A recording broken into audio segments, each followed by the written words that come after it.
அருட்பெரும் ஜோதி. அருட்பெரும் ஜோதி அருட்பெரும் ஜோதி தனிப்பெரும் கருணை அருட்பெரும் ஜோதி. அருட்பெரும் ஜோதி அருட்பெரும் ஜோதி தனிப்பெரும் கருணை அருட்பெரும் ஜோதி. இங்கு வந்திருக்கும் அனைத்து ஆன்மநேய அன்பர்களுக்கும் எனது முதற்கண் வணக்கம். உங்கள் அனைவருடைய பாதத்தையும் வள்ளலார் பாதமாக எண்ணி உங்களை வாழ்த்தி வணங்குகின்றேன். இது தொடர் சொற்பொழிவு. இன்று 559வது தொடர் சொற்பொழிவு. மகளிர் வாரத்திற்கென இவங்க தனியாக ஒதுக்கி மகளிரை சிறப்பிப்பது ஐயா ராஜேந்திரன் அவர்களுக்கு நன்றி சொல்ல கடமைப்பட்டுள்ளேன். இறை வணக்கம். திருமதி மங்கையர்க்கரசி அம்மா அவர்கள். அருட்பெரும் ஜோதி அருட்பெரும் ஜோதி தனிப்பெரும் கருணை அருட்பெரும் ஜோதி திருவருட்பிரகாச வள்ளலார் திவ்ய திருவடிகளே சரணம். கலை நிறை கணபதி சரணம் சரணம். கஜமுக குணபதி சரணம் சரணம். கலை நிறை கணபதி சரணம் சரணம். தலைவன் இணையடி சரணம் சரணம். சரவணதவகுக சரணம் சரணம். கலை நிறை கணபதி சரணம் சரணம். தலைவன் இணையடி சரணம் சரணம். சிலைமலையுடைய சரணம் சரணம். சிவ சிவ சிவ சிவ சரணம் சரணம். உலரு கரைவரை சரணம் சரணம். உமை சிவை அம்பிகை சரணம் சரணம். கலை நிறை கணபதி சரணம் சரணம். பொறுமையுடன் எனது திருமலரடி நினைக்கின்ற உத்தமரம் உறவு வேண்டும். ஒன்று வைத்து புறமன்று பேசுவார் உறவு கலவாமை வேண்டும். பொறுமை திருநினைவுகள் பேச வேண்டும். பொறுமை பேசாதிருக்க வேண்டும். பெருநெறி பிடித்து வேண்டும். மதமான பேசிருக்க வேண்டும். மறுவு பெண்ணாசை மறக்க வேண்டும். மதி வேண்டும் நின் கருணை வேண்டும். நோயற்ற வாழ்வினா வாழவே வேண்டும். தருமமிகு சென்னையில் கந்த கோட்டத்தில் வளர்த்தலம் ஒழுங்கு கந்தவேலே. தன்முகத்துய மணி உன்முக சைவமணி சண்முக தெய்வமணியே சண்முக தெய்வமணியே. அருட்பெரும் ஜோதி அருட்பெரும் ஜோதி தனி பெருங்கருணை அருட்பெரும் ஜோதி திருவருட்பிரகாச வள்ளலார் திவ்ய திருவடிகளே சரணம். மிக அருமையாக இறைவணக்கம் பாடிய மங்கையர்க்கரசி அவர்களுக்கு சபை சார்பாக நன்றி தெரிவித்துக் கொள்கிறேன். அடுத்தது விண்ணப்பம். மூத்த சன்மார்க்கி முனியம்மா அவர்கள். முக்கிய தடைகளாகிய சமயங்கள் மதங்கள் மார்க்கங்கள் என்பவற்றின் ஆச்சார சங்கற்ப விகற்பங்களும் வருணம் ஆசிரமம் முதலிய உலகாச்சார சங்கற்ப விகற்பங்களும் எங்கள் மனதில் பற்றாத வண்ணம் அருள் செய்தல் வேண்டும். சுத்த சன்மார்க்கத்தின் முக்கிய லட்சியமாகிய ஆன்மநேய ஒருமைப்பாட்டுரிமை எங்களுக்குள் எக்காலத்தும்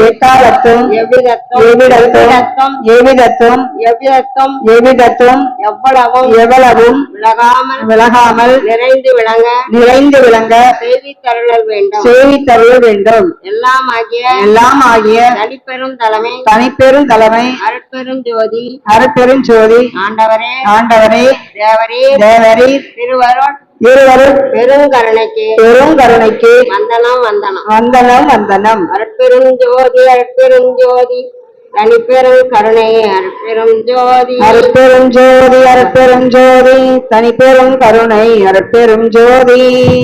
மிக சிறப்பாக விண்ணப்பமாத்த திரு முனியம்மா அவர்களுக்கு சபை சார்பாக நன்றியை தெரிவித்துக் கொள்கிறேன்.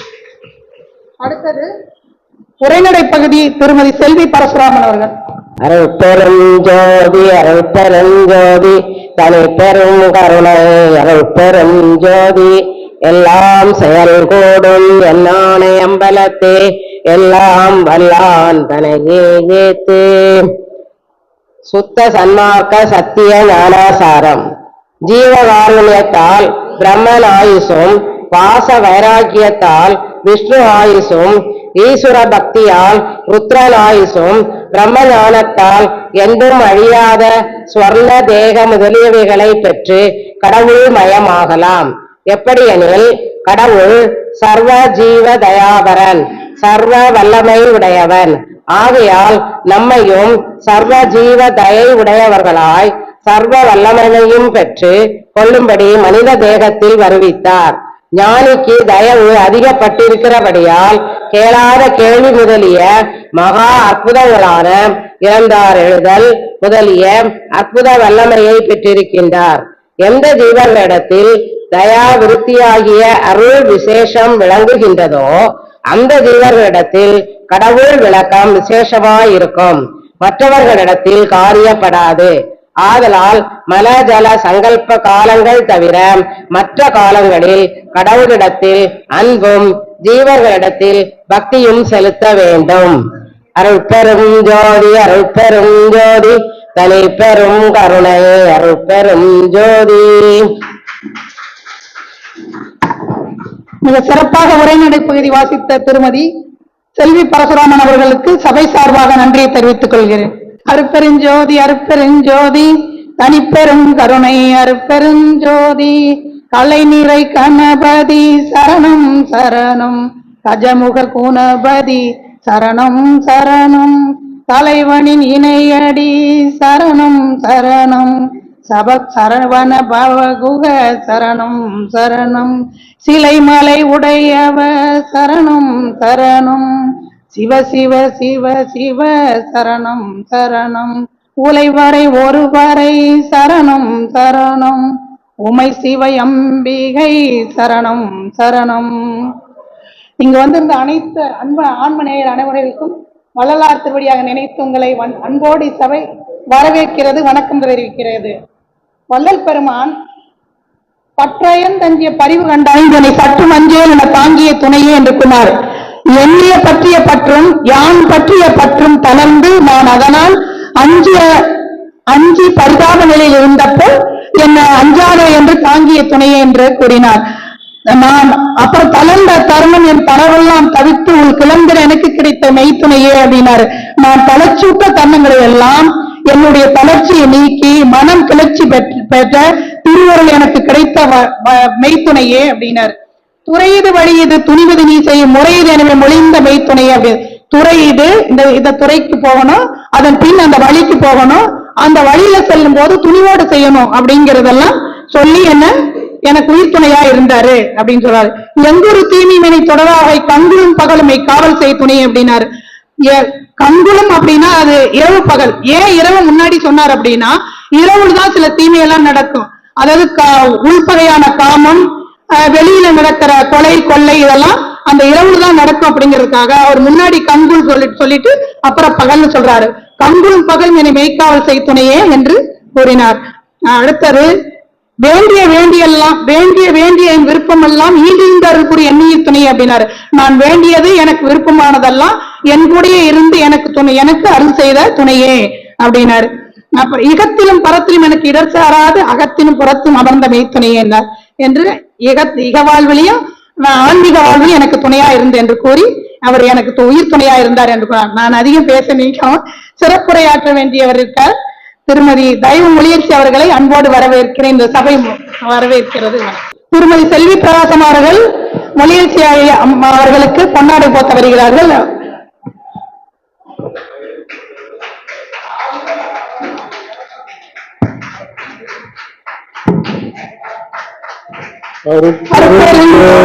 அருட்பெருஞ்சோதி தனிப்பெரும் கருணை அருட்பெருஞ்சோதி. மொழியரசி அசோகன் அவர்கள் என் உயிர் துணையே என்ற தலைப்பில் பேச இருக்கின்றார். நீங்கள் எல்லோரும் ஆர்வத்துடன் இருக்கிறீர்கள். மிக அருமையாக பேசக்கூடியவர் பேசுவார் என்று கூறி அமர்கிறேன். அருட்பெரும் ஜோதி அருட்பெரும் ஜோதி தனிப்பெரும் கருணை அருட்பெரும் ஜோதி. சொல்லலாம் எல்லாரும். கருணை அருட்பெருஞ்சோதி. திருவருட்பிரகாச வள்ளலா திவ்ய திருவடிகளே சரணம். திருவருட்பிரகாச வள்ளலா தெய்வ திருவடிகளே சரணம்.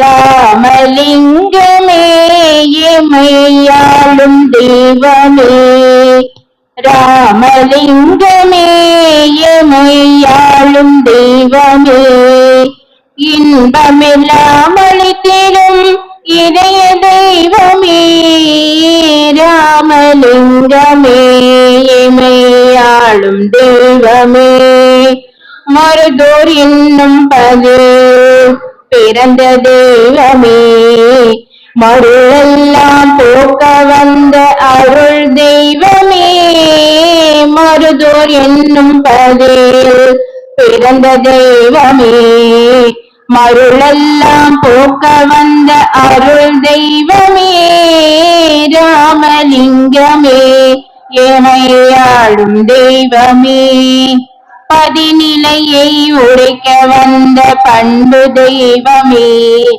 பரமனடி பற்றையே பற்றும் தெய்வமே, பதிநிலையை உரைக்க வந்த பண்பு தெய்வமே, பரமனடி பற்றையே பற்றும் தெய்வமே, உயிரும் தழைக்க வந்த கருணை தெய்வமே, ஏற்றமெல்லாம் என்றும் தரும் வேற்றி தெய்வமே, ஏற்றமெல்லாம் என்றும் தரும் வேற்றி தெய்வமே, ராமலிங்கமே எமை ஆளும் தெய்வமே, இன்பமெல்லாம் அளித்திடும் இதய தெய்வமே, இதய தெய்வமே, இதய தெய்வமே என்று வள்ளல் பெருமானுக்கு பாமாலை சூட்டி மலத்திலே கிடந்தேன் தன்னை எடுத்துருளி மன்னிய வடிவளித்த அறிஞர் குலத்திலே கைலும் தரமும்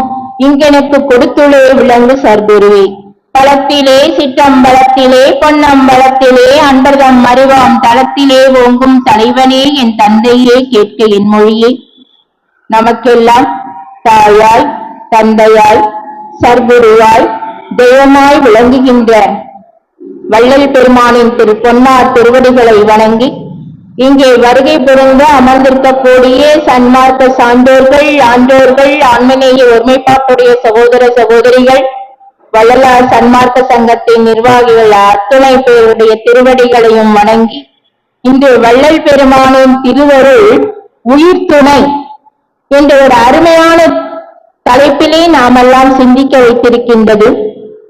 உயிர் துணை என்று சொல்லும் பொழுது இத் துணை அப்படின்னு வருது இல்லைங்களா, இத் பிளஸ் உ து, மெய்யெழுத்து உயிர் எழுத்து, இன் பிளஸ் ஐ நை, அதே மாதிரி மெய்யெழுத்து உயிர் எழுத்து, உயிர்மை எழுத்து, உடலுக்கு உயிரும் உயிருக்கு உடலும் ஒன்றுக்கொன்று துணையாக இருந்து உயிர் துணையாகின்றது இல்லைங்களா.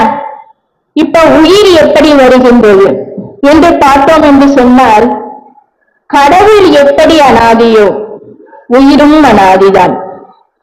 வள்ளல் பெருமான் அவர்கள் சொல்லுவார்கள், ஆன்மா ஒரு பாடலிலே சொல்லுவார்கள், உடம்பு வரும் வகையறியீர், உயிர் வரும் வகையறியீர், உடல் பருக்க மித உண்டு உறங்குதற்கே அறியீர் என்று சொல்லுவார்கள். உடம்பு எப்படி வருகின்றது, உயிர் எப்படி வருகின்றது என்று நீங்கள் அறிந்து கொள்ளாமல் இருக்கிறீர்களே.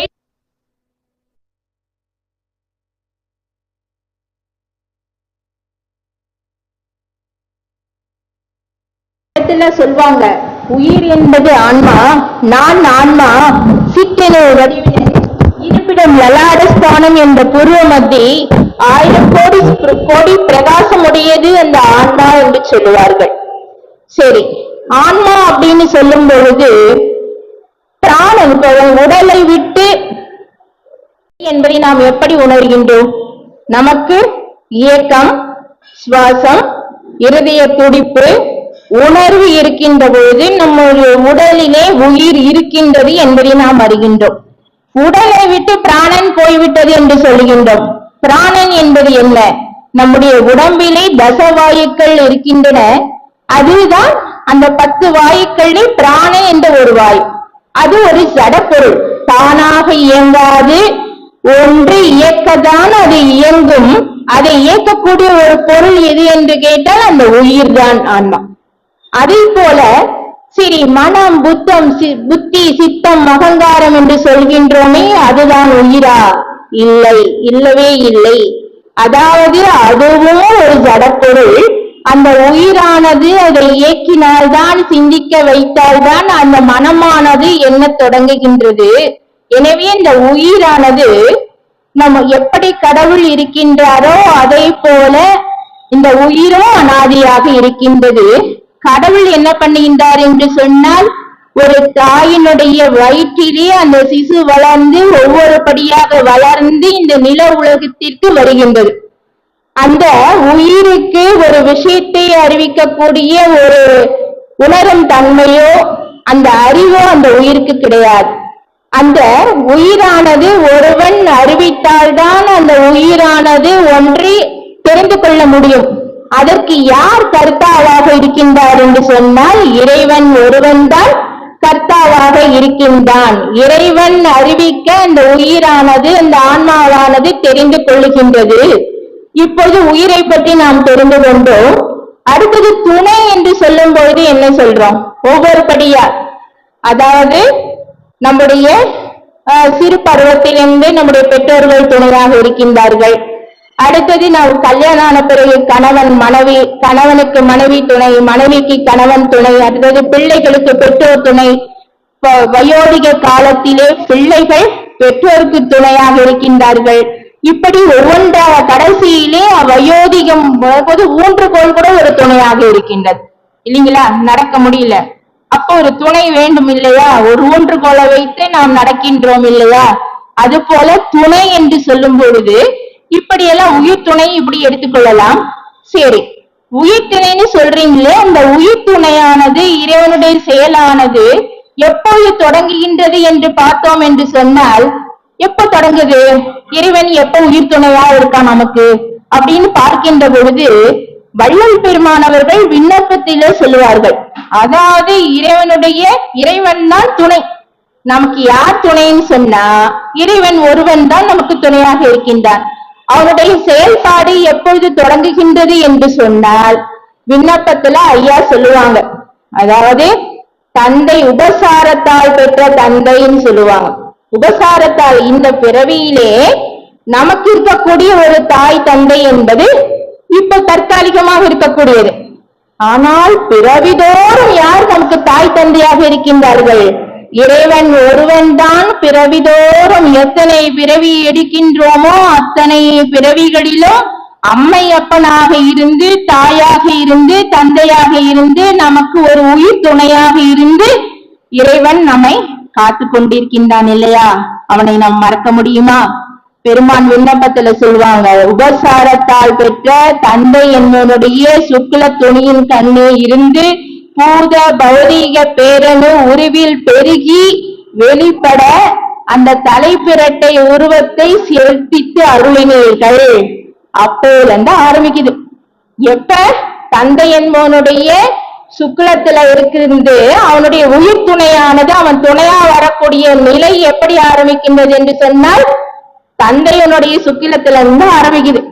அடுத்தது அங்கே ஏற்படுகின்ற அசுத்தம், அடுத்தது அருவருப்பு, எல்லாவற்றையும் தத்துவ துரிசுகள்லாம் நீக்கி அந்த இடத்துல அந்த உயிரை பேரணுவை காப்பாத்துறான். அடுத்தது தந்தை தாய் என்பவருடைய ஸ்ரோணிக திரள கொண்டு வந்து சேர்க்கணும். அப்ப அந்த பௌதீக பேரணுவானது உருபெறுகின்றது. எப்படி உடல் உறுப்புகள் எல்லாம் அங்கங்கள் எல்லாம் பழுதடையாமல் ஒவ்வொரு உறுப்பாக வளர்ந்து அங்கு ஏற்படுகின்ற அசுத்த காற்று, தீஜுவாலை, நச்சு ஜுவாலை போன்ற அருவருப்பான ஒரு விரோத தத்துவ விரோதங்கள் எல்லாம், துரிசுகள் எல்லாம் அந்த நீங்க பாருங்களேன், நினைச்சு பாருங்களேன். ஒரு தாயோட வயிற்றுல லைட் இருக்கா, ஃபேன் இருக்கா, என்ன இருக்கு அந்த வயிற்றுல? இருட்டான ஒரு குகையா இருக்கு. அந்த இருட்டான ஒரு குகையில ஒரு குழந்தை இருக்கு அப்படின்னு பார்க்கின்ற பொழுது அந்த குழந்தை எப்படி எல்லாம் காலை அப்படி மடக்கி வச்சுட்டு அப்படி உட்காந்துருக்கும் இல்லைங்களா? அப்ப எப்படி எல்லாம் இறைவன் காப்பாத்துறான் கொஞ்சம் நினைச்சு பாருங்களேன். நம்ம வயிற்றுல, அம்மாவோட வயிற்றுல இருக்கும், அப்ப போட்டு உதைக்கிறோம், அம்மாவெல்லாம் போட்டு உதவுன்னு உதப்போமே. அப்ப அந்த தாய் தாங்குறாங்க இல்லையா? தாயை சிறந்த தயாவான தத்துவனாக இறைவன் நமக்கு உயிர் துணையாக இருக்கின்றானா. அப்படி அசுத்த காற்று அந்த என்னென்ன தத்துவ துரிசுகள், ஏன்னா சில குழந்தைகள்லாம் அபார்ஷன் ஆகிறது உண்டு இல்லைங்களா?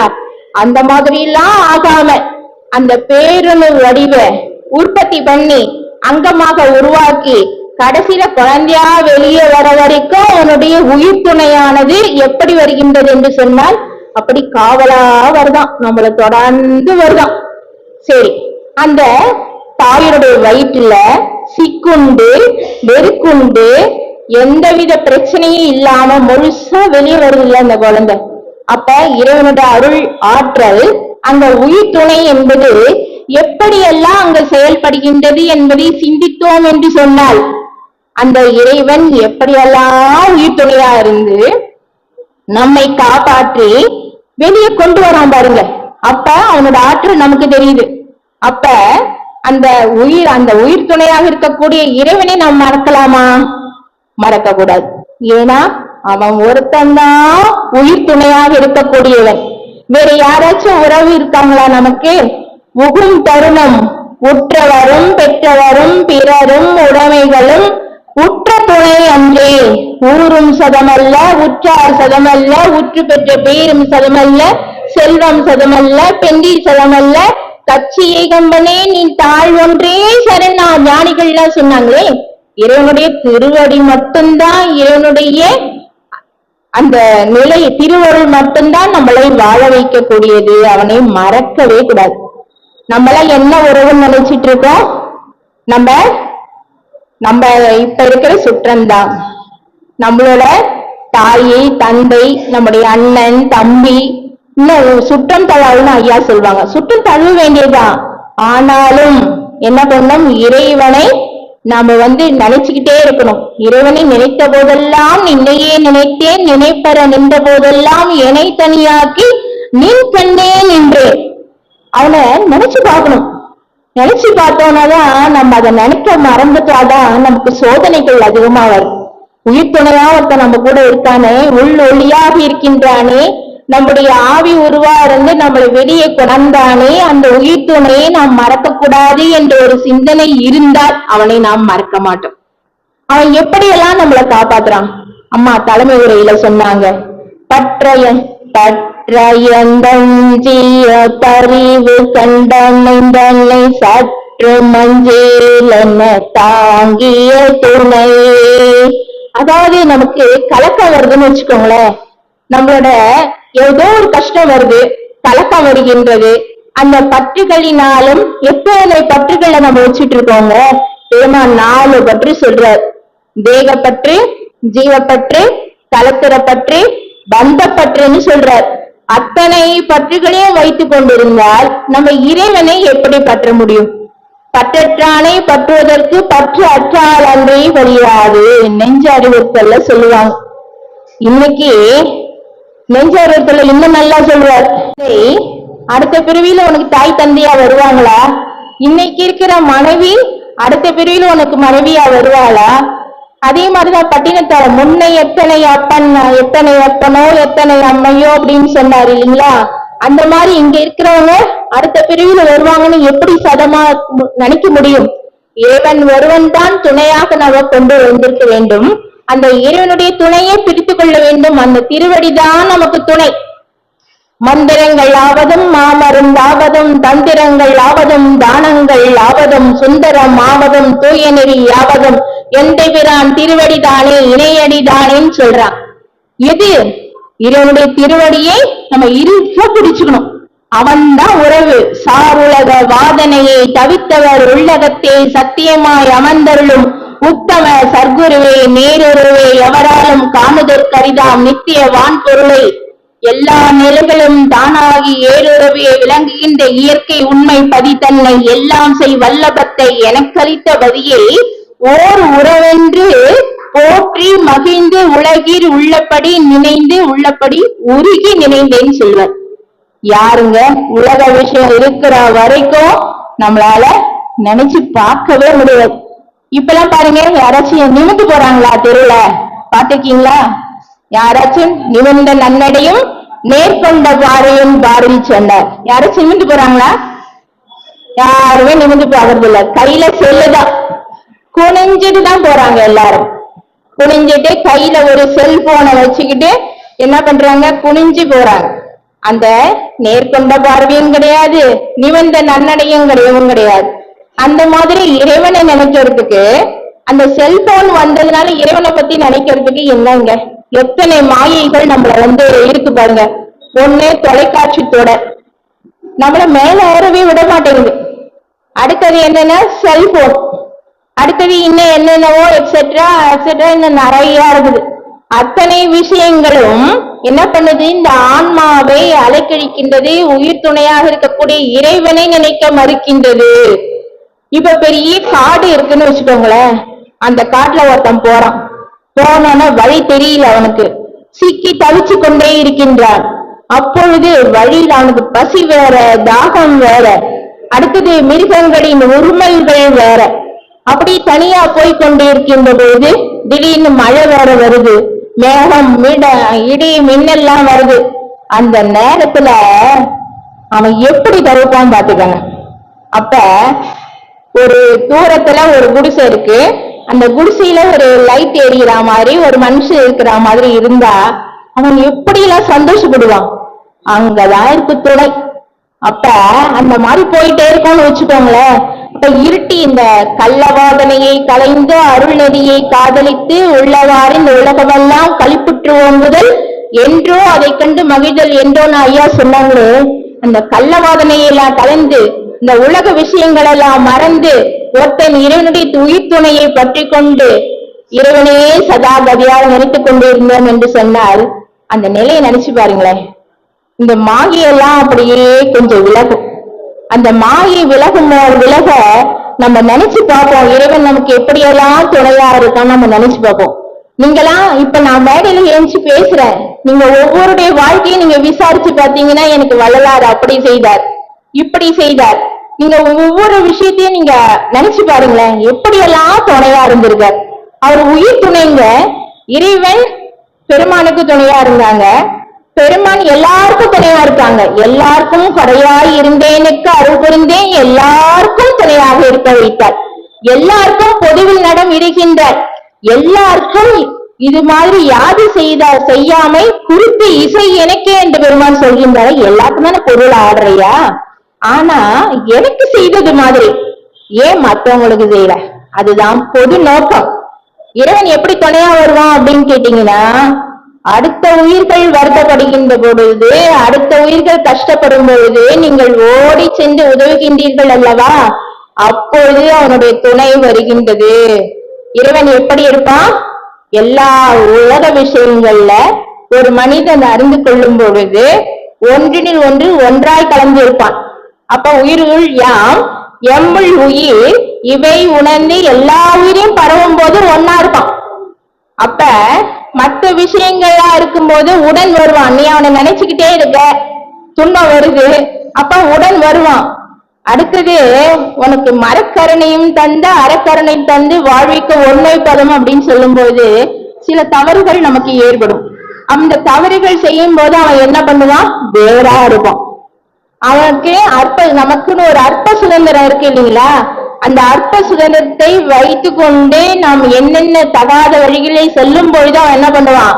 நம்முடைய அற்ப விஷயங்களை தலையிடவே மாட்டான். அப்ப அவன் வேறா இருப்பான்.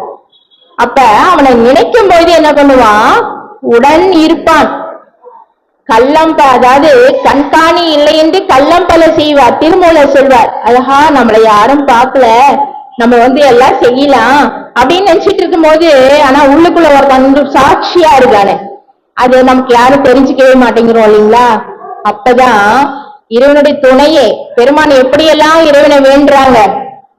என்னுயிர் நீ, என் உயிர்க்கோர் உயிரும் நீ, என் இன்னுயிர்க்கு துணைவன் நீ, எனை எனை என்ற அன்னை நீ, என்னுடைய அப்பன் நீ, என் அரும்பொருள் நீ, என் இதயத்த அன்பு நீ, என் நன்னறி நீ, எனக்குரிய உறவு நீ, என்னுடைய நற்புறு நீ, என்னை கலந்த நட்பு நீ, என்னை காக்கும் தலைவன் நீ, எந்தனுடைய வாழ்வு நீ, என்னை காக்கும் தேவைன்னு சொல்றாங்க.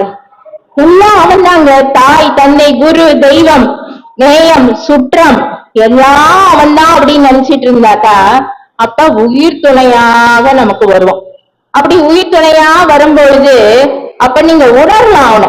நீங்க எவ்வளவு அளவு நீங்க நினைக்கின்றீர்களோ அப்பொழுது நீங்கள் அவனை உணர முடியும்.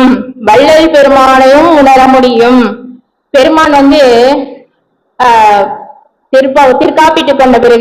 திருக்காப்பிட்டு கொண்ட பிறகு தர்மசாலை கல்கட்டையாவோட வசம் வந்தது. அடுத்தது சுப்பராய பரதேசின்னு ஒருத்தர் இருந்தார். அவர் என்ன பண்ணுவார், தர்மசாலையில வேலை செய்திருவார். பகலெல்லாம் வேலை இருக்கும் அவருக்கு, சுப்பராய பரதேசிக்கு.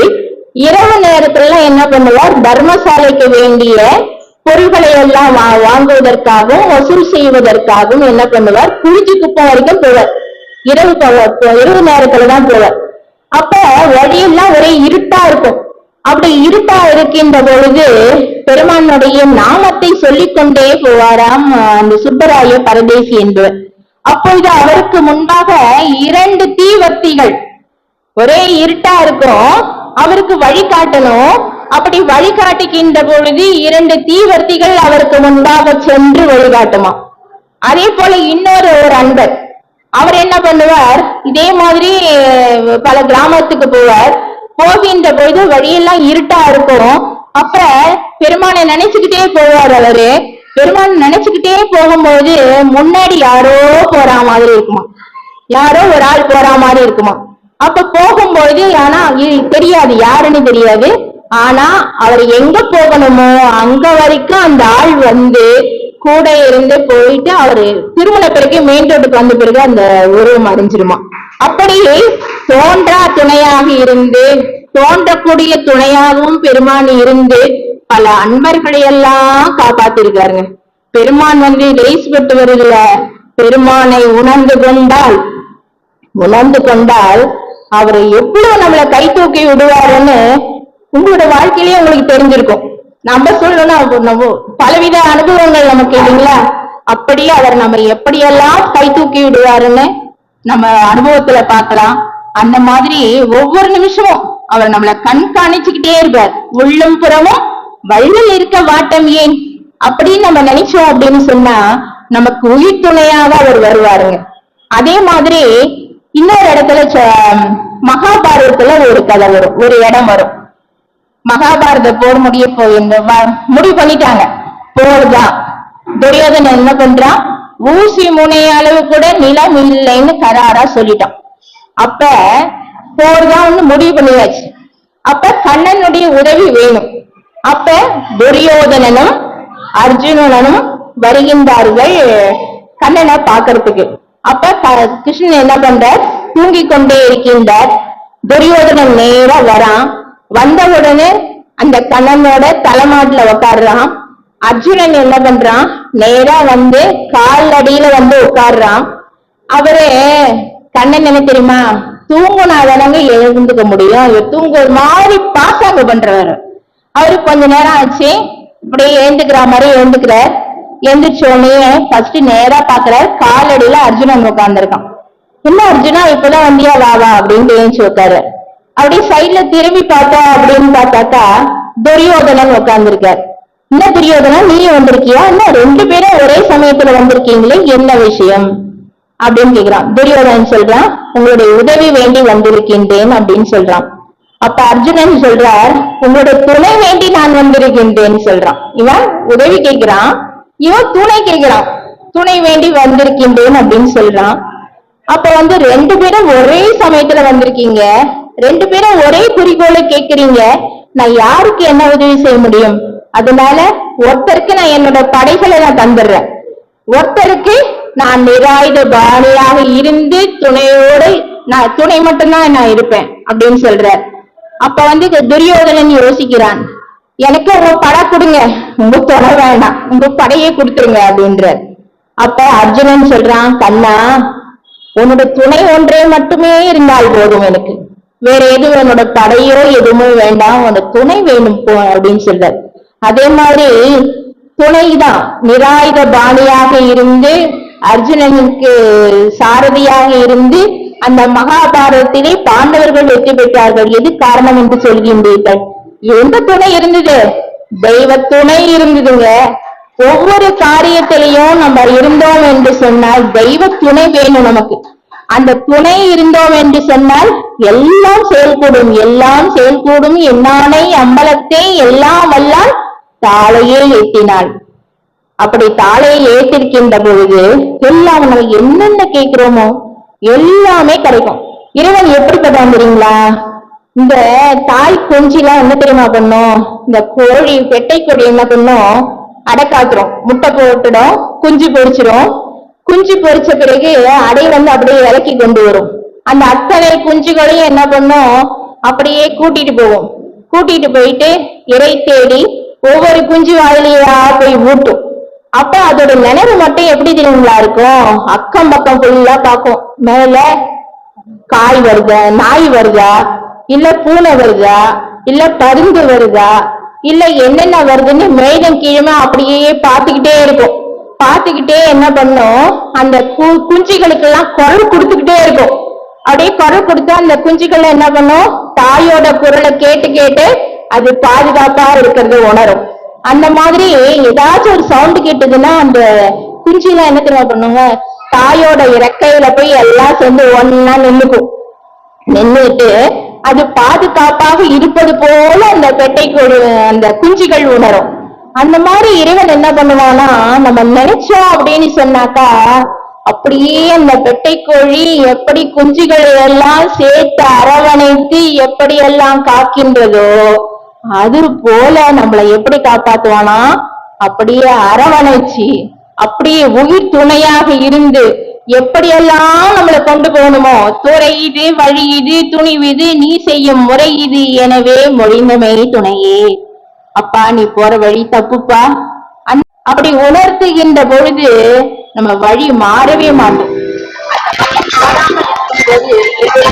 நமக்கு இருக்கின்றது அப்படின்னு நம்ம நினைச்சு கொள்ளலாம். அந்த மாதிரி தாயே சிறந்த தயாவான தத்துவனின் மாணிக்க வாசகர் சொல்லுவார், நீராய் உருக்கி என் ஆறுயிராய் உள்ளானே அப்படின்னு சொல்றார். நமக்குள் உயிருக்குள் உயிராக இருந்து நம்மை உயிர் துணையாக இருந்து நம்ம எப்படியெல்லாம் அரவணைத்து செல்ல வேண்டுமோ அப்படியெல்லாம் அரவணைச்சு செய்வார். அப்படி இந்த பற்றுகளினாலும் துன்பங்களினாலும் தவிர்க்கும் போது கவலைப்படாதப்பா நான் இருக்கேன், அஞ்சாதே நெஞ்சே அஞ்சாதே, அஞ்சாதே நெஞ்சே அஞ்சாதே, வஞ்சமில்லா நாம் வருந்தினில போதே அஞ்சல் என்பாரிடோ அம்பலத்திருக்கின்றார், மண்ணில் நம்மை ஆண்ட வள்ளலார் நம்முடைய அஞ்சல் என்னோ அண்ணலிடோ திரு அம்பலத்திருக்கின்றார் அப்படின்னு சொல்லி அந்த நெஞ்சுக்கு அஞ்சேன்னு சொல்லி உள்ளம் பெறும் வள்ளல் இருக்க வாட்டம் என்று சொல்லி இறைவன் என்ன பண்ணுவானா, அபயம் கொடுப்பான். அப்படி வள்ளல் பெருமானும் நமக்கு அபயம் கொடுத்திருக்கின்றார் நம்முடைய வாழ்க்கையில. அந்த மாதிரி நம்ம இறைவனை நினைச்சு பார்க்கணும், அவ்வளவுதான்.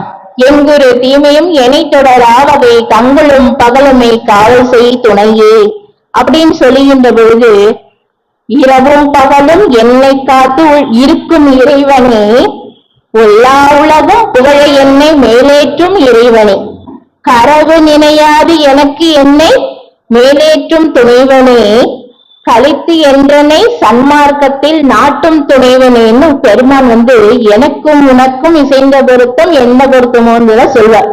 இரவும் பகலும் நம்ம அவனை முழுசா நினைக்கின்ற பொழுது அப்படியே இரவும் பகலும் நமக்குள்ள அப்படியே பக்கத்துல இருந்து பார்த்துப்போம்.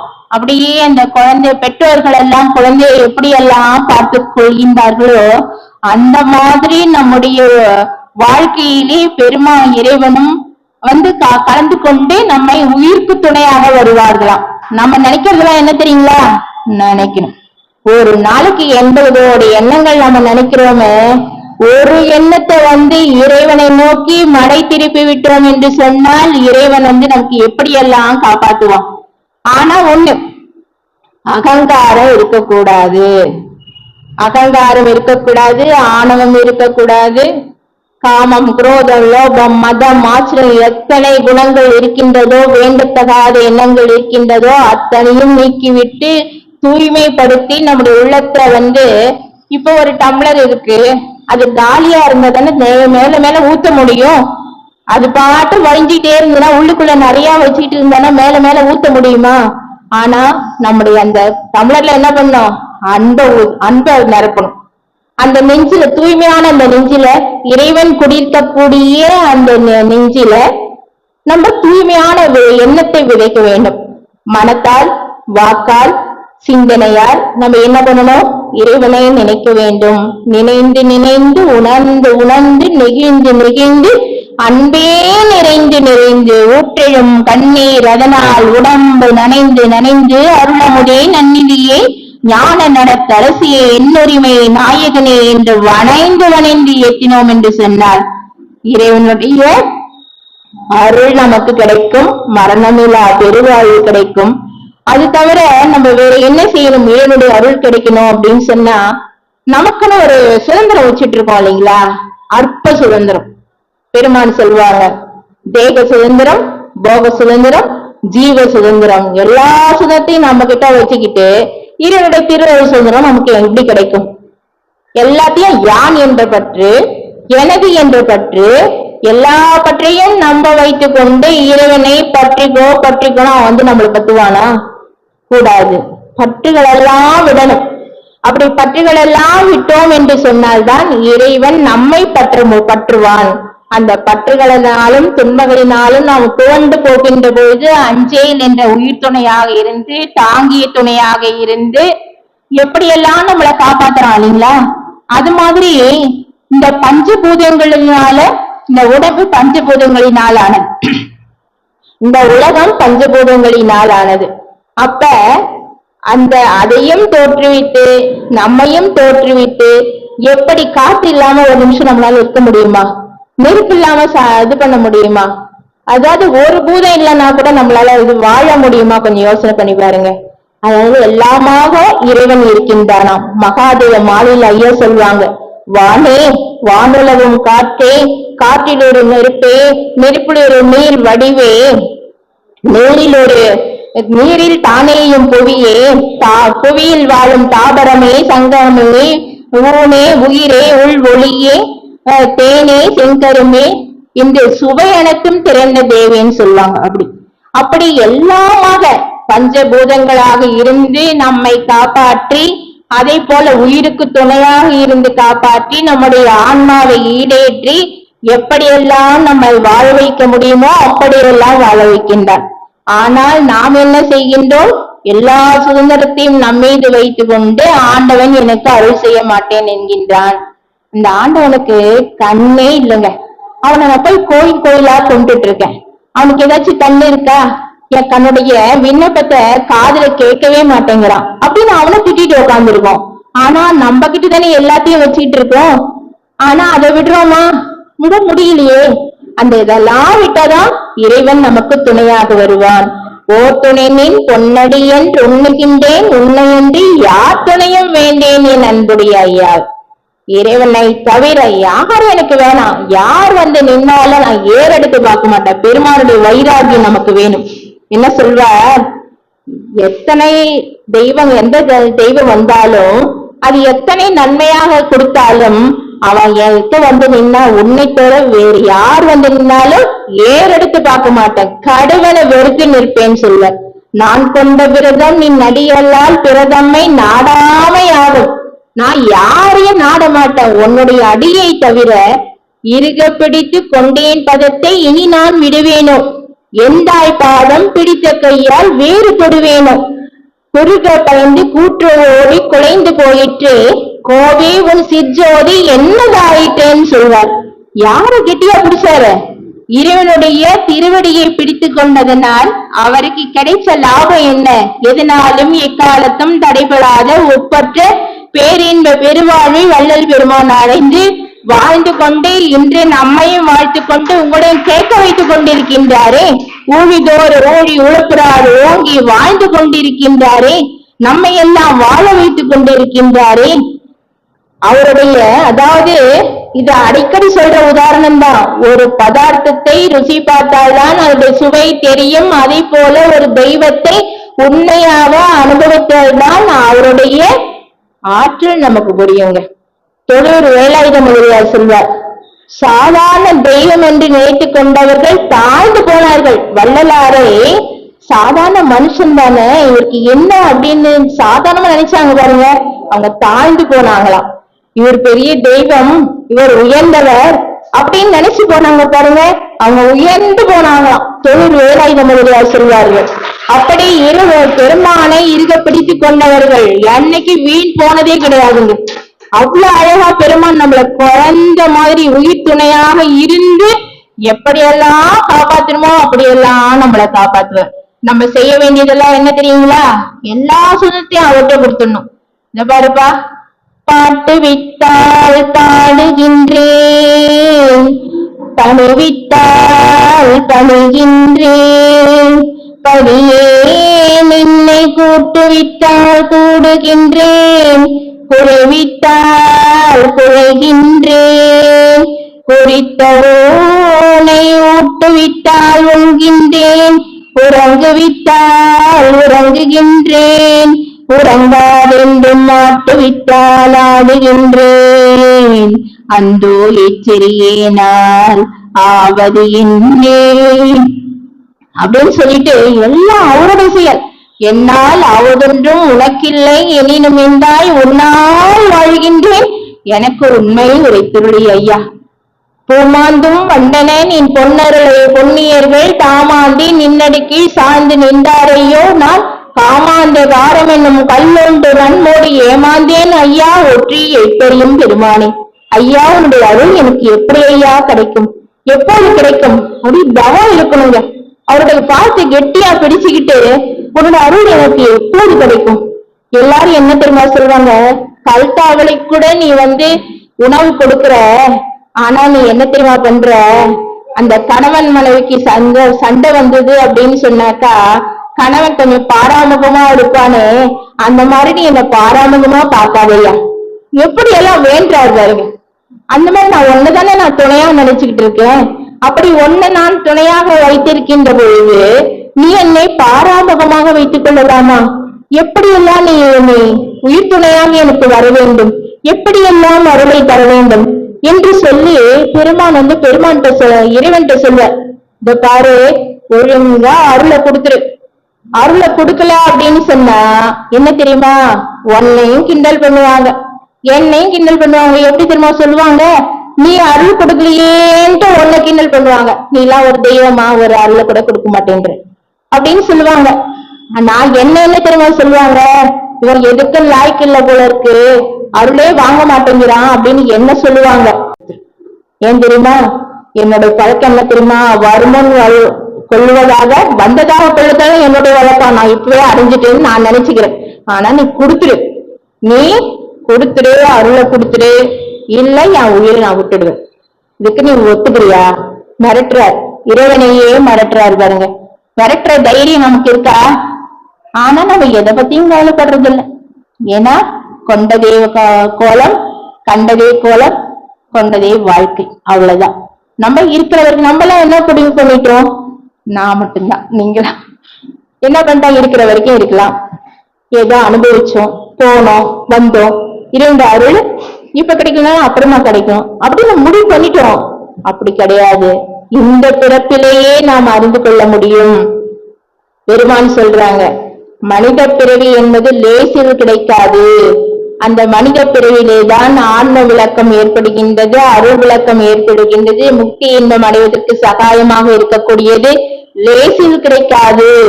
அதை தக்க வைத்துக் கொள்ள வேண்டும் அப்படின்னு சொல்றாங்க. அந்த மனித பிறவில தாங்க இறைவனை உணர முடியுங்க. வேற எந்த இதுலாவது உணர முடியுமா?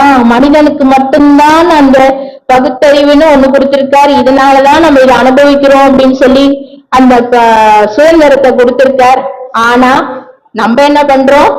இல்லாது போகாத வழியெல்லாம் போயிட்டு கடைசியில என்னென்ன பண்ணுமோ, கடைசியில நந்தவனத்தில் ஒரு ஆண்டி 4-6 மாதமாய் குயவனை வேண்டி கொண்டு வந்தான் ஒரு தோண்டி கூத்தாடி கூத்தாடி போட்டுடை தாண்டி போயிடுங்க. நாள் போது ஓடுகின்றவன் கதிரவன் நான் பின்னே ஓடுகின்றன ஒவ்வொரு நாள். ஒரு நாளை கேலண்டர் வீசினா ஒரு நாள் ஓடிடுதுங்க. இந்த நாள் அதனால்தான் சொல்றாங்க, வீணே பராக்கில் விடாதீர்கள். இறைவன் ஒருவன் இருக்கின்றான், அவருக்கு உயிர் துணையாக இருக்கின்றான், அவன் உள்ளொடியாக இருந்து உன்னை இயக்கி கொண்டே இருக்கின்றான். அவனை நினைத்து பார். ஏன்னா நினைத்து பார்ப்பதினாலும் தோத்திரங்கள் பண்ணுவதினாலும் பாராயணம் பண்ணுவதனாலும் அதிக உஷ்ணம் ஏற்படுத்தி கொள்ளலாம் அப்படின்னு. இதுக்காக மலை குகை போயிட்டு தவம் பண்ண வேண்டாம். அதுக்குள்ள நீங்க போய் இப்படி நினைச்சு இப்ப தவம் நிச்சயம் பண்ணுதாங்க ஆகணும். அதாவது முதல் படி ஜீவகாரண்யமா இருக்கணும். ஜீவகாரணி தான் முதல் படி. ஜீவகாரணியமே மோட்ச வீட்டின் திறவுகோள்னு ஐயா சொல்லிட்டாங்க. அந்த மோட்ச வீட்டின் திறவுகோளை பெற்றுக் கொண்டுதான் நம்ம ஒவ்வொரு ஸ்டெப்பா மேல போக முடியும். அடுத்தது பக்தி நிச்சயமா பண்ணிதான் ஆகணும். இறைவன் பால் பக்தி செய்த ஆகணும். ஏன் எப்படி பக்தி செய்யணும் அப்படின்னு சொன்னா ஐயா சொல்லுவாங்க, மன உருக்கம் மன நெகிழ்ச்சின்னு சொல்லுவாங்க. அந்த மன நெகிழ்ச்சி அடைந்தால்தான் ஆன்மா நெகிழ்ச்சி அடையும். அந்த பக்குவம் எல்லாம் நமக்கு வரும். அந்த பக்குவம் வராத வரைக்கும் என்னுடைய அருள் கிடைக்காது. அவன் உயிர் துணையாக இருக்கின்றான் என்பதை உணர கூட நம்மளால முடியாது. அடுத்தது ஒழுக்கம் அப்படின்னு ஐயா வைக்கிறாங்க. இந்திரிய ஒழுக்கம், கரண ஒழுக்கம், ஜீவ ஒழுக்கம், ஆன்ம ஒழுக்கம் வைக்கிறாங்க. 4 வகை ஒழுக்கங்களை நம்ம பின்பற்றணும். அடுத்தது தவம் நிச்சயமா பண்ணணும். தியானம், தவம். தியானம் அப்படின்னு சொல்லும் பொழுது ஒரு உருவத்தை வைத்து தியானம் பண்றது. தவம் அப்படின்னு சொல்லுகின்ற பொழுது மனசு அடங்கினதுதான் தவம். மனசை அடக்கணும். ஏன் தெரியுமா? இது ஒரு குரங்கு, வானரத்துக்கு ஒப்பிட்டாங்க, குதிரைக்கு ஒப்பிட்டாங்க. இத கொண்டு வந்து சிச்சபின் தன்னை நிறுத்துதல்னு ஐயா கரண ஒழுக்கத்துல வச்சாங்க. அந்த கட்டுக்கடங்கா மனப்பரியை கட்டுமிடத்தை கட்டுவித்து மட்டுக்கடங்கா ஆங்கார மதமா அடங்கா அடக்குவிட்டு 8 செய்து 2 செய்வித்தெல்லாம் என்னமுதும் அட்டி கொடுத்தே அருந்துகின்ற அடியேன் ஒன்றன் அடைக்கலவை. இப்படி நம்ம பண்ணிட்டே வந்தோம்னா, தவம் பண்ணி தியானம் பண்ணி ஒழுக்கத்தை இருந்து பக்தி பண்ணி ஜீவகாரணத்தோட இருந்தோம்னு சொன்னா, இப்ப கூட இன்னொன்னு உயிர் துணையோட வர்றது இறைவனும் மட்டும். இறைவனோட இன்னொன்னு சேர்ந்து வரும். என்ன சொல்லுங்க? நம்ம செய்கின்ற நல்வினை தீவினை வினைகளும் நம்மள வந்து சேரும். அதெல்லாம் வரும். ஏற்கனவே பெருமான் மாலையில சொல்லுவாங்க ஐயா, தேல் பாருங்க, தேல் எப்படி கொட்டும் இல்லையா? அந்த மாதிரி வெண்கோழி தேல் மாதிரி வினைதோறும் பிறவிதோறும் வந்து வந்து வினைகள் எல்லாம் நம்மள கொட்டிக்கிட்டே இருக்குதான். நம்ம செய்யற வினைகள் என்ன பண்ணுதான், ஒவ்வொரு நாளும் மனதினால் செய்கின்ற பாவங்கள் பதிவாகுது. புலால் உண்ணும் போது பதிவாகுது. எந்த உயிரையும் கொன்று அதன் ஊனை சாப்பிடக்கூடாது. கொல்லா நெறியே குருவரு நெறியென பல்காலனுக்கு பகன்றமே சிவமே. இப்ப பயற்புறு கரண பரிசுகள் பற்பல உயிர்த்திரள் ஒன்றென உரைத்தமை சிவமேன்னு ஐயா சொல்றான். இப்ப நம்ம இந்த உடம்புல இருக்கோம். இப்ப மற்ற உயிர்கள் எல்லாம் அதோட கரண பரிசுகள் அந்த உடம்புல வந்திருக்கு. அத கொண்டு வந்து அதை வெட்டி அதை சாப்பிடுகின்ற பொழுது நமக்கு என்ன ஆகுது? பாவங்கள் பதிவாகிறது. அந்த வெட்டுறாங்க பாருங்க, அது வெட்டும் போது ஒரு அம்மான ஒரு சவுண்ட் கொடுக்கும் பாருங்க. அந்த சவுண்ட கேட்டா கூட நமக்கு பாவம் வந்துருவோம். அப்ப சமைக்கிறவன், விக்கிறவன், சாப்பிடுறவன், வாசனை வர்றவன், வாயில எச்ச விடுறவன், அத்தனை பேரும் பாவத்தை பங்கு போட்டுக்கிறாங்க. அத்தனை பேரும் என்ன பண்றாங்க? பாவத்தை பங்கு போடுறாங்க. அதே மாதிரி பலி கொடுக்கறாங்க பாருங்க. எந்த தெய்வமாவது பலி கேக்குதா? எந்த தெய்வமும் பலி கேட்காது. என் உயிரை ஒரு உயிரை கொடு அப்படின்னு எந்த தெய்வமாவது வாய் திறமா பேசுது? எதுவுமே கேட்கவே இல்லை. ஆடு பலி தர குக்குடங்கள் முதலிய உயிரை பொடியுற கொண்டே போகும் கண்டே உந்தி நந்துள்ளம் நடுக்குற்றேன் அப்படின்னு ஐயா சொல்லுவாங்க. இந்த மாதிரி எல்லா பலியும் கொடுத்துட்டு இறைவன் எங்கேயாச்சும் கொடுப்பானாங்க? அருள் கொடுப்பானாங்க? தன்னோன் பெருக்கற்கு பிரிதி நோன் ஒன்பாய் எங்கன நாளும் வரும். எப்படிங்க அருள் கிடைக்கும்? எப்படிங்க உயிர் துணையா வருவான் ஆண்டவன்? நமக்கு கஷ்டம் வருதுன்னு வச்சுக்கோங்களேன், கஷ்டம் வரும்போது கூட வருவானா? இதெல்லாம் பலி கொடுத்துட்டு அடுத்த உயிரை கொன்று சாப்பிட்டுட்டு எனக்கு கஷ்டம்னு சொன்னா ஆண்டவன் வந்து அருள் புரிவானா? நிச்சயமா மாட்டாங்க. உங்களோட ஆண்டவன் வந்து உயிர் துணையா இருந்து உங்களை காப்பாற்றணும் அப்படின்னு சொன்னாக்கா என்ன தெரியுமா? ஆண்டவனை நினைச்சு பார்க்கணும், எந்த உயிரையும் கொண்டு சாப்பிடக்கூடாது. அதனால எல்லாம் ஆண்டவரை பத்தியே நினைச்சிட்டு இருந்து அவனுடைய திருவடியை இறுக பிடித்துக் கொள்ளணும். இதே மாதிரி உடலை விட்டு உயிர் போகுது. அப்ப எல்லாரும் என்ன பண்றாங்க? சொந்தக்காரங்க எல்லாம் சுத்தி நிக்கிறாங்க. அப்ப சாக போறான் பாருங்க, அவனுக்கு அப்படியே நெஞ்சு படபடன்னு சுத்தி நிக்கிறவங்க எல்லாம் அப்படியே ஐயோ பால் ஊத்துறாமான்னு அப்படின்னு பார்த்துட்டு இருக்காங்க. இப்ப இவன் நினைக்கிறான், ஐயோ நம்ம மட்டும் தனியா போறோமே, யாராச்சும் கூட வந்தா நல்லா இருக்குன்னு நினைக்கிறான். யாராச்சும் கூட போக முடியுங்களா? யாராச்சும் கூட போக முடியுமா? போக முடியாது.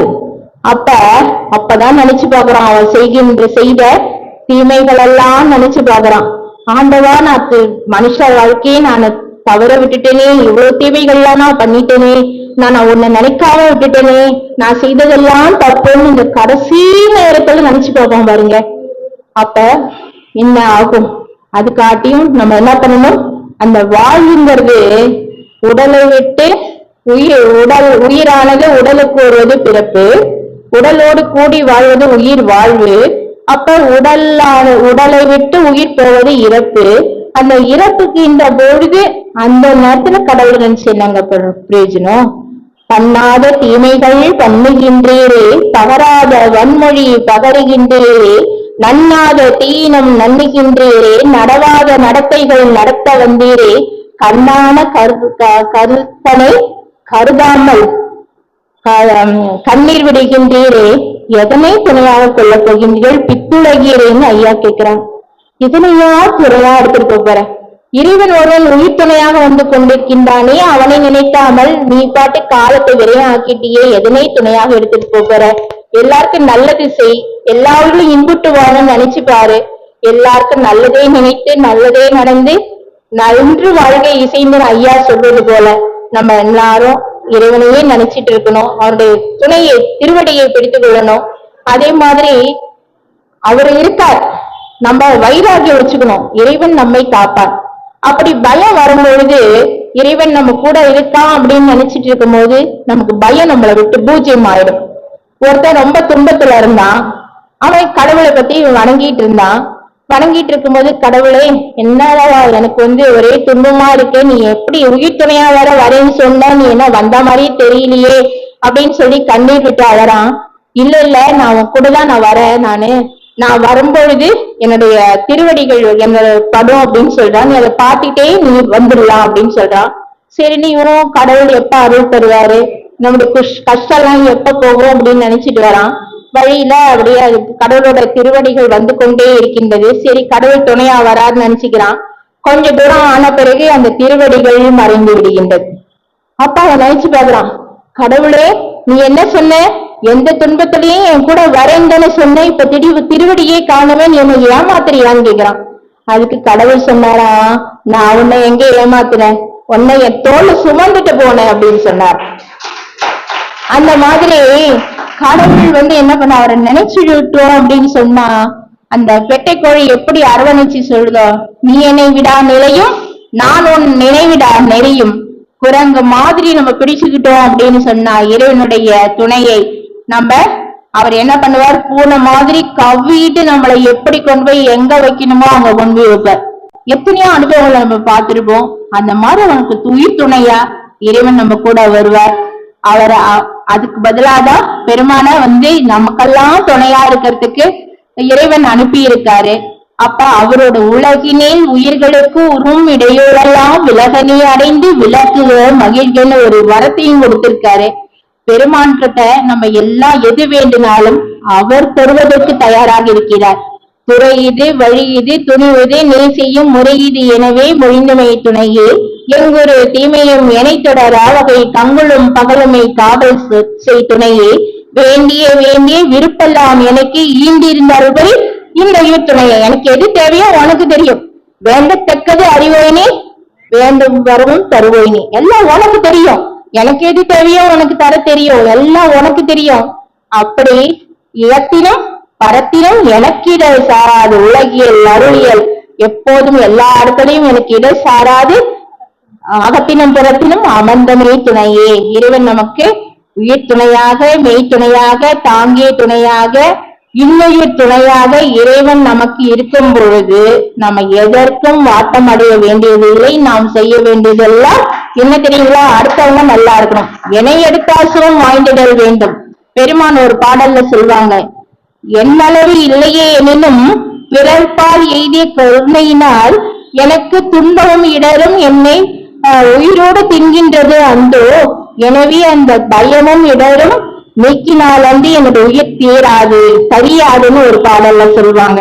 அந்த பயம் போனோம், நமக்கு அந்த இடர்கள் போகணும்னு சொன்னாக்கா இவருடைய திருவடியை துணையாக பிடித்துக் கொண்டு வள்ளல் பெருமானின் திருவடிகளை துணையாக படித்துக் கொண்டு வள்ளல் அடைந்த நிலையை நாமும் அடைய முடியும். இது சாத்தியம் என்று சொல்லி ஒரு அருமையான வாய்ப்பை நேரம் கருதிய அருமையான வாய்ப்பை எனக்கு கொடுத்த நம்முடைய அண்ணா ராஜேந்திரன் அண்ணா அவர்களுக்கும் தம்பி சிவபிரகாசம் அவர்களுக்கும் மற்றும் இந்த அத்துணை நிர்வாகத்தினர் அத்துணை பேருக்கும் நம்முடைய தம்பி ராஜேந்திர பாபு அவர்களுக்கும் ராஜ்பாபு அவர்களுக்கும் இவ்வளவு நேரம் பொறுமையாக கேட்டவங்க அத்தனை பேருக்கும் என்னுடைய நன்றியை தெரிவித்துக் கொள்கின்றேன். வந்தனம், வணக்கம். அருட்பெருஞ்சோதி அருட்பெருஞ்சோதி தனப்பெரும் கருணை அருட்பெருஞ்சோதி திருவர பிரகாச திவ்ய திருவடிகளே சரணம். கல்யாணி ஜெயச்சந்திரன் அவர்களுடைய பேத்தி அருள்கிருபா அவர்களுக்கு இன்று பிறந்த நாள். மேல வாங்க, கல்யாணி வாங்க. இன்று நமது சங்கத்தின் இணைச் செயலாளர் கல்யாணி அம்மையருடைய பெயர்த்தி அருள்கிருபா அவர்களுடைய பிறந்த நாளை முன்னிட்டு இன்று நமக்கெல்லாம் சிறப்பு உணவு அளிக்கிறார்கள். அவர்களுக்கு சங்கத்தின் சார்பாகவும் உங்கள் சார்பாகவும் நன்றி கலந்த அன்பையும் நன்றியை வெளிப்படுத்துகிறோம். அருள்கிருபாவுக்கு நமது சங்கத்தினுடைய காப்பாளர் ஆலோசகர் திருமிகு துரைக்கண்ண ஐயா அவர்கள் பயனாடை அறிவித்து நமது அன்பையும் மரியாதையை செலுத்துவார். வாயால வாழ்த்து என்ற ஒரு மனத்தமர்ந்த தெய்வம் என்பது போல கிட்டத்தட்ட 90 வயதை தாண்டி 100 வயதை எட்டக்கூடிய நமது அருமை சகோதரர் அவருடைய வாழ்த்தும் அவருடைய அன்பும் இந்த சங்கத்திற்கு என்றும் உண்டு. அவர்கள் வாயார வாழ்த்துகின்ற ஒரு மனத்தமர்ந்த தெய்வம் என்பது போல அவருடைய திருத்தலங்கார் இந்த பயனாடை அறிவித்து வாழ்நாள் அடைவர் வருவான் நன் மனை மக்கள் பொன் போல் நாள் இடம் புகழ் போதல் பெறுவர் பின் உண்மை என்றும் காணார் மின் நாமம் கருதுகின்றோர் போற்றி கண்ணுரைப்பால் மாணவற்ற மகளிர் வடிவுரை மாணக்கத்தில் வரும் அனைத்து செல்வங்களையும் பெற்று விண்ணும் பண்ணும் போன்ற வாழ்வோடு வாழ வேண்டும் என்று சங்கத்தின் சார்பாக அன்புடன் கேட்டுக்கொள்கிறோம். அருட்பெருஞ்சோதி அருட்பெருஞ்சோதி அருட்பெரும் கருணை அருட்பெருஞ்சோதி. அடுத்ததாக நமது சங்கத்தின் சார்பாக செயற்கை உறுப்பினர் முனியம்மாள் அவர்கள் இன்னொரு பயனாளி அறிவித்து நன்றியும் அன்பையும் குழந்தைக்கு செலுத்துவார். அருட்பெரும் ஜோதி அருட்பெரும் ஜோதி அருட்பெரும் கருணை அருட்பெரும் ஜோதி.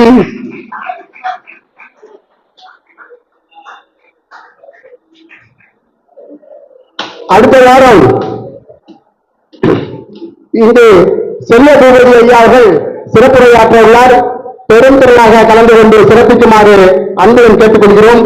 நமது சங்கத்தினுடைய செயற்கை உறுப்பினர் செல்வி பரசுராமன் அம்மையார் அவர் குடும்பத்தினர் அடுத்த வாரம் நமக்கு சிறப்பு உணவை அளிக்க உள்ளார். அவர்களுக்கு வாழ்த்து தெரிவிக்கிறோம். இந்த நல்ல தருணத்திலே ஒரு சிலருக்கு நமது நன்றியையும் அன்பையும் செலுத்த கடமைப்பட்டிருக்கின்றோம். ஒவ்வொரு வாரமும் நமது சங்கத்திற்கு உறுதுணையாக இருக்கின்ற அவர்களால் ஆன பெரிய உதவியை திருமதி கல்யாணி அம்மையாரும் திரு ஞானசேகரன் ஐயா அவர்கள் ஒவ்வொரு மாதமும் 1000 ரூபாய் முன்கொடையாக அளித்து நமது சங்கத்துக்கு பெருமை சேர்த்திருக்கின்றார். அதுபோல தென்னவன் ஐயா அவர்கள் மாதம் அவர்கள் பணம் கொடுத்து உதவி புரிகிறார். நம்ம சங்கத்தினுடைய ஆலோசகரும் பெரியவர் திரு துரைக்கண்ணு ஐயா அவர்கள் 2 மாதத்துக்கு ஒரு முறை ஒரு சிறப்பு உணவு அளித்து நம்மளுக்கெல்லாம் பெருந்துணையாக இருக்கின்றார். அவர்கள் போல நல்ல உள்ளம் படைத்தவர்கள் தான் இந்த சங்கம் சீரும் சிறப்புமாக நடைபெற்றுக் கொண்டிருக்கிறது. அவர்களும் அவர் குடும்பத்தினரும் விண்ணும் மண்ணும் போற்ற வாழ்வாங்கு வாழ வேண்டும். அவர்களுடைய அன்பு இன்று போல் என்றும் நிலைத்து நிற்க வேண்டும். அவர்கள் எல்லா செல்வங்களும் பெற்று இன்னும் பல ஆண்டுகள் வாழ்வாங்கு வாழ வேண்டும். பல இடங்களில் அவர்களும் அன்னதானம் செய்து எல்லோரையும் பார்க்க வேண்டும். அவர் இந்த செல்வி இன்று நல்ல நாள். இந்த அருள் கிருபா அவர்களுக்கு அருளார வாழ்த்துகின்ற நமது ஐயா அவர்கள் வாழ்த்துவார். ஐயா இருக்கிறீருமா?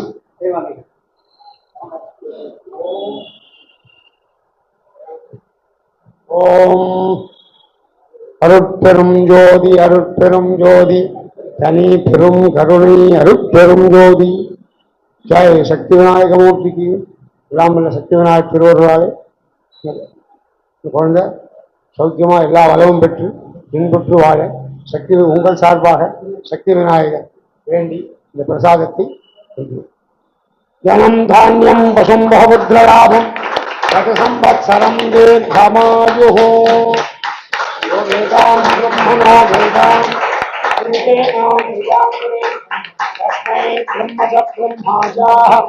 ஆயுஷ்கீர்த்திம் பிரஜாம் ததுः தீர்காயுஷ்யமஸ்துः லக்ஷ்மீ கடாட்ச பலசித்திரஸ்துः. சிற்றம்பலம். ஐயா அழைத்தவுடன் நமக்கெல்லாம் ஒவ்வொரு வாரமும் மிக மகிழ்ச்சியுடன் வாழ்த்து தெரிவிக்கின்ற அவருடைய அன்பையும் கட்டையும் எண்ணி வாழ்த்துகின்றோம். அருட்பெரும் ஜோதி அருட்பெரும் ஜோதி தனிப்பெரும் கருணை அருட்பெரும் ஜோதி. என்ன புண்ணியம் செய்யார்களோ உங்களுடைய தாத்தா பாட்டி அவர்கள் நீங்கள் சன்மார்க்கிக்கு வந்திருக்கிறீர்கள். இந்த அரிய இத்தனை பேருடைய வாழ்த்துக்களை நீங்கள் பெற்றுள்ளீர்கள். நீங்கள் எல்லா வளமும் பெற்று இறைவன் அருளால் இன்னும் மண்ணு போற்ற வாழ்வாங்கு வாழ வேண்டும் என்று அன்பை கேட்டுக்கொள்கிறோம். அடுத்ததாக 7/7/24 வருகின்ற ஞாயிற்றுக்கிழமை சாமியார் மடம் எதிரில் உள்ள பாத்தியார் தோட்டத்தில் சாய் முருகன் டிரஸ்ட் கோயில் எதிரிலே ரங்கராஜபுரத்தில் அங்கு சித்தர் இலக்கிய மையத்தின் சார்பாக ஒவ்வொரு மாதமும் அங்கு சிறப்பு கூட்டம் நடைபெறுவது வழக்கம். இந்த மாதத்தினுடைய பெரு சிறப்பு கண் பார்வையை மேம்படுத்த அவர்களுக்கு பெரிதும் உதவி புரிகின்ற வர்ம கலைகளையும் மருத்துவ ஆலோசனைகளையும் இலவசமாக வழங்குகின்றார்கள். இந்த அரிய வாய்ப்பை பயன்படுத்தி இந்த கண்ணாடி அணிந்திருக்கின்ற சிறுவர்கள் சிறுமியர்கள் 5 வயதுக்கு மேற்பட்டவர்கள் எல்லாம் அங்கு சென்று இலவசமாக அந்த நல்ல அந்த அவர்கள் கூடிய பயிற்சி எடுத்து கண் பார்வையை சிறக்க கண் பார்வையை மேம்படுத்த நீங்கள் எல்லோரும் முயல வேண்டும் என்று சிரம் தாழ்த்தி கரம் கூப்பி வணங்குகிறேன். அரிய வாய்ப்பு. சித்தர் ஆய்வு மையம் சாமியார் மடம் எதிரிலே இந்த வாத்தியார் தோட்டம் சொல்லுவாங்க. அங்க சாய் முருகன் டிரஸ்ட் கோயில் எதிரில் தவறாமல் இந்த வாய்ப்பை பயன்படுத்திக்குமாறு அன்புடன் கேட்டுக்கொண்டு அடுத்ததாக அருமை சகோதரின் நன்றி உரை அவர் இந்த நிகழ்வு நிறைவு பெறுகிறது. அம்மையார் அவர்கள் எப்பொழுதும் உடலுக்கும் உயிருக்கும் இறைவன் தான் துணை என்றும் கோழி குஞ்சு எப்படி தன் குஞ்சுகளை காப்பாற்றுகிறதோ மற்ற இதுக்களிலிருந்து காப்பாற்றுகிறதோ அது போல இறைவன் எப்பொழுதும் நம்மளை காப்பாற்றுவார். நமக்கு உயிருக்கும் உடம்புக்கும் துணையாக இருப்பது இறைவனே என்று கூறி அதுபோது துரியோதனன் அர்ஜுனன் எப்படி கண்ணனை அடைஞ்சு எப்படி அர்ஜுனன் அந்த கண்ணனுடைய இதை அடைஞ்சாரோ அது மாதிரி மனித பிறவியே நம்ம இறைவனை அடையக்கூடிய பிறவி. அதனால எப்பொழுதும் இறைவனே நினைத்துக் கொண்டிருக்க வேண்டும் என்று கூறி அவர் அருமையாக பேசிய அத்தனை இதைக்கும் இந்த சபை சார்பாகவும் எனது சார்பாகவும் நன்றியை தெரிவித்துக் கொள்கிறேன். அடுத்தது நன்றி உரை தயவு தமிழரசி வள்ளலார் அவர்கள்.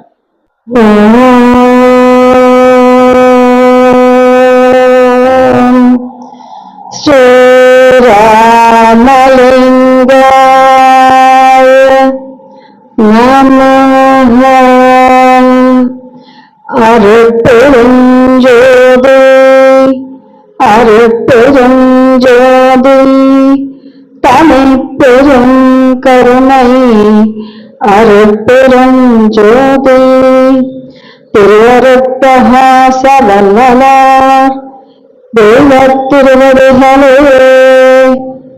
சரணம் சரணம் சரணம். ஆன்மனைய ஒருமைப்பாட்டை என்னுடைய சகோதர சகோதரிகள் அனைவருக்கும் எனது மன வணக்கங்கள். வணக்கங்கள். இன்று 559வது வாரம் சிறப்பாக மாதத்தில் ஒரு வாரம் பெண்களுக்காக எங்களையும் ஒரு பொறுப்பாக எங்களுக்கு ஒரு மதிப்பு கொடுத்து எங்களுக்கு ஒரு சிறப்பு செய்கின்ற இந்த கே நகர் சங்கத்துக்கு முதற்கு எங்களுடைய வணக்கத்தையும் நன்றியும் தெரிவிச்சுக்கிறோம். அதை நல்லபடியாக செஞ்சிட்டு இருக்கிற ராஜேந்திரன் அவர்களுக்கும் நம்மளுடைய துணைத் தலைவராக இருந்து சிவபிரகாசன் அவர்களுக்கும் மற்ற அனைவருக்கும் வந்திருக்கிற அத்தனை அன்பு உள்ளங்களுக்கும் உள்ளங்களுக்கும் வணக்கத்தை தெரிவிச்சுக்கிறேன். முதல்ல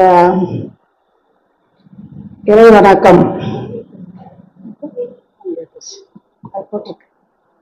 முதல்ல கூட்டத் தலைவர் நம்ம மணிமேகலை அம்மா அவங்க ரொம்ப அழகா சிறப்பாக அவங்களுக்கு எல்லாத்தையும் தொகுத்து கொடுத்தாங்க. தொகுத்து கொடுத்தவங்களுக்கு ரொம்ப நன்றிகள் அம்மா. அப்புறம் இறை வணக்கம் பாடிய மங்கையரசி அம்மா அவங்களுக்கு மிக்க நன்றி வணக்கத்தை தெரிவிச்சுக்கிறேன். அப்புறம் உரைநடை வாசித்த செல்வி பரசுராமன் அம்மா இன்னைக்கு ஒரு சரியான இதை தேர்ந்தெடுத்து சொன்னாங்களோ என்னன்னு தெரியல. அவங்க சுத்த சன்மார்க்க ஞானாச்சாரம் அப்படிங்கிற அந்த ஒரு தலைப்புல பேசினாங்க. அது ஐயா அக்கா பேசின உயிர் துணைக்கு ஒன்று போகக்கூடிய ஞான பெண்களும் இந்த ஞானத்தை அடையணும்னு ஐயா சொல்றாங்க இல்லையா. அதுக்கு உண்டான அந்த இதை தேர்ந்தெடுத்து படிச்சாங்களான்னு எனக்கு தெரியாது. அதுக்காக மிக்க நன்றிங்கம்மா. அப்புறம் நம்மளுக்கு விண்ணப்பம் படிச்சத அந்த தாய் நம்மளுடைய முனையம்மா அவங்களுக்கு மிக்க மிக்க மிக்க நன்றிங்களம்மா. அதுக்கப்புறமா நம்முடைய சிறப்பு சொற்பொழிவாளர் மொழிவரசி அக்கா அவங்களுக்கு அவங்களுடைய உரைநடை செல்வி அவங்க சொன்னேன் அவங்கள பத்தி தான் சொன்னேன். செல்வி பரசுராமன் தான் ஞானாச்சாரம் பத்தி சொன்னாங்க, ஊரை பத்தி சொன்னாங்க. இன்னைக்கு அதை ஒட்டி தான் அக்கா பேசினாங்க, பெண்களுக்கு அந்த முக்கியத்துவத்தை கொடுத்தாங்க அப்படின்னு சொல்லி. அதுக்கப்புறம் அதுக்கு முன்னாடி நம்ம வர்றதுக்கு முன்னாடி நமக்கு முன்னாடி சிறப்பான முறையில பாடியிருந்த நம்மளுடைய குமார் ஐயா வருவாங்க. இதோட நம்மளுடைய ஐயா வந்திருக்காங்க. ஹரிபாபு ஐயா பல்கலைக்கழகத்துல ஹரிபாபு ஐயாவும் நம்மளுடைய கலைவாணியும் ரொம்ப சிறப்பா பாடினாங்க. மறுவீர் எனும் திருவிழா ரொம்ப எனக்கு ரொம்ப பிடிச்ச பாட்டு. குமாரையா நாளைக்கு பாடுங்கன்னு சொல்லுவேன் அந்த பாட்டு. அதை நான் இன்னைக்கு அது வரல அப்படின்னு சொல்லுன்னா சரி பாட மாட்டாங்கல்ல வச்சு இன்னைக்கு அதை நிறைவேற்றி கொடுத்ததுக்கு மிக்க நன்றிங்க ஐயா. மிக்க நன்றி. கலைவாணிக்கு மிக்க நன்றி. உயிர் துணை அப்படின்னு சொல்லிட்டு அக்கா பேசின அந்த தலைப்பு இருக்கு பாருங்க. ஒண்ணு சொல்லி சொல்லி பண்ணாங்க. நம்மளுக்கு எது உயிர் துணை எதுவுமே கிடையாது. உற்றவரும் பெற்றவரும் உலகியலும் உற்ற துணை அன்று அப்படின்னு எடுத்த உடனே ஞானசரியோட எடுத்துக்காட்ட கொடுத்தாங்க. எது உயிர் துணை எல்லாமே கடவுள் மொத்தம்தான் உயிர் துணையா எப்படி சொன்னாங்க பாருங்க. அந்த கருவில இருட்டறையில அதுல லைட்டு கிடையாது, காற்று கிடையாது, எதுவுமே இல்லை. அந்த இருட்டுல இறைவன் நம்மளை எப்படியெல்லாம் நம்ம இந்த உருவாக்கி அது நம்மளை சிறப்பா கொண்டு கொடுத்துருக்காங்க. நாம அதெல்லாம் நினைச்சு பார்க்கறதே இல்லை. நம்ம எப்படி உள்ள வெளியே வரும்போது அந்த குழந்தை அந்த இருட்டறையில வெளியே இன்னைக்கு நம்ம உத்தம வழியோடைய பேரன் பிறந்திருக்கா, இன்னைக்கு பையன் பிறந்திருக்கான். அவங்க சொல்லும் போது இன்னைக்கு அதை பத்தி தான் எனக்கு ஞாபகம் இருந்தது. அவங்க குழந்தை பிறந்தது அப்படின்னு சொல்லும் போது இவங்க சொல்லும் போது எனக்கு அவங்களோட குழந்தை தான் ஞாபகம் வந்துச்சு. எப்படி பிறப்பாங்க, அது வீக்கா இருக்கிறா அந்த பொண்ணு எப்படி குழந்தை பிறக்க போதாது எல்லாம் சொல்லியிருக்காங்க. நல்லா பிறக்கும் அவனை கவலைப்படாதீங்க அப்படின்னு அவங்க சொல்லும் போது அந்த இருட்டுல அந்த பிரச்சனை இவ்வளவு இதுல அந்த குழந்தை நம்மளே சாதனமா பிறந்திருக்கோம். அப்படி இல்லை, மனித தேகம் சிறப்பான ஒரு தேகத்தை கொடுத்திருக்கிறார் ஆண்டவர். நாம அதை அலட்சியமா வச்சிருக்கோம். இந்த உடல்ல ரொம்ப சிறப்பான உடல் இந்த மனித தேகம் எடுத்ததுக்கு காரணம் என்ன? ஆன்மலாபத்தை அடைவதற்காகவே கொடுக்கப்பட்டதுதான் இந்த மனித தேகம் அப்படின்னு ஐயா சொல்றாங்க. அப்ப எது முக்கியம்? இங்க இங்க ஐயா சொல்லும்போது அவரு மகாபாரத கதை ஒண்ணு சொன்னாங்க. முன்னாடி உட்கார்ந்து அர்ஜுனனுக்கும் இவருக்கும் வந்து எல்லா படைகளை கேட்டாரு, ஒரு துணையா கேட்டாரு, யார் ஜெயிச்சா அப்படிதான் துணையா வச்சிருக்காங்க ஜெயிச்சாங்க அப்படின்னு. யார் உயிர் துணையா இருக்காங்க? கடவுள் ஒருத்தர் தான் ஒரு உயிர் துணை. இவன் என்ன கேட்கிறான்? எல்லா படைகளையும் கேட்கிறான். ஏன்னா படைகள்லாம் இருந்தாலும் நம்ம ஜெயிக்க முடியும் அப்படின்னு அவனுக்கு என்ன இருக்கு? அகங்காரம் இருக்கு. ஆனா இது அர்ஜுனன் கிட்ட அன்பு இருக்கு, இறைவன் இருந்தா போதும், நம்ம எல்லாம் ஜெயிச்சிருவோம் அப்படின்னு அந்த அன்பு இருக்கிறதுனால அவன் ஜெயிச்சான். அன்பு இல்லாத அகங்காரம் இருக்கிறதுனால அவன் தோற்றான். அகங்காரம் யார்கிட்ட இருக்குதோ அவங்களால ஜெயிக்க முடியாது. அன்பு யார்கிட்ட இருக்குதோ அவங்க இறைவனை கட்டாயம் பிடிக்க முடியுன்றத ரொம்ப அழகா வந்து சொன்னாங்க அக்கா. அன்பு அன்பு இருக்கிற உள்ளத்துல மோகம் கொஞ்சம் கூட கிடையாது. அன்பு இருக்கிறதுல மோகம் வராது. அன்பு வந்து எதை சார்ந்து இருக்கும்? எந்த பாவனையை சார்ந்தா? கருணையை சார்ந்துதான் இருக்கும். அதே மாதிரி மோகம் எதை கொண்டு இருக்கும்? அகங்காரத்தை சார்ந்துதான் இருக்கும். அப்ப மோகம்னா நான் தான், எனக்கு தான், நான் தான் எல்லாத்தையும் செஞ்சேன், நான் தான் பண்ணேன்னா அது அகங்காரம். எல்லாம் இறைவன் தான் செஞ்சான், அவன் தான் எல்லாத்துக்கும் காரணம்ன்றது அது அன்பு. அப்ப அன்புக்கும் அகங்காரமாக எப்படி இருக்கணும்? அன்புதான் இறைவன். அதுதான் வந்து அக்கா ரொம்ப அழகா சொன்னாங்க. அந்த அன்புதான் வந்து அவங்களை வந்து மூளைட்டும் அப்படின்னு சொல்லிட்டு பொதுநலன்னு சொன்னாங்க.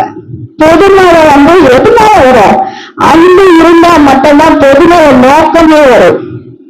அகங்காரம் இருந்தா சுயநலம் தான் என்ன வரும்.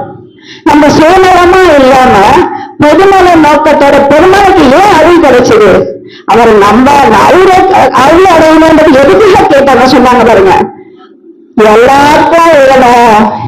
ஏன் அவங்க எல்லாம் கஷ்டப்படுறாங்க, அவங்க துன்பத்தெல்லாம் நீக்கணும், எனக்கு அருளை கொடு அப்படின்னு அந்த கேட்ட அந்த ஒரு அருளுக்காக தான் அவருக்கு வந்து இறைவனுடைய அருள் வலிஞ்சு கொடுக்குறாங்க. இறைவன் அவர்கிட்ட கேட்டு வலிஞ்சு கொடுத்துருக்காரு. அப்ப அன்பு எப்படி இருக்குன்னா பொதுநோக்கம் யாருக்கு இருக்கோ அவங்க கிட்ட இறைவன் சார்ந்து இருப்பார். சுயநல எண்ணங்கள் யாருக்கு இருக்கோ அவங்க கிட்ட இறைவன் இருக்க மாட்டாரு.